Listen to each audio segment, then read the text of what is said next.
Let's look at evaluating a class for consideration to import into Canvas. This class has many different areas under the listed menus. Here we have folders within folders within folders. This structure will create a long-running list in Canvas. This page has a list of links on it. Each one of these links would turn into a separate area in Canvas. Lists of hyperlinks are better organized on a single page. As a whole, this class would not come over very well into Canvas, but you could bring over some sections. Let's look at another class. This class has sections organized by menu.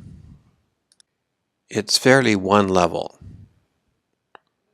so we do not have folders inside folders. When you go to a menu item, everything is laid out there. And we don't have pages of hyperlinks. This class would import well into Canvas.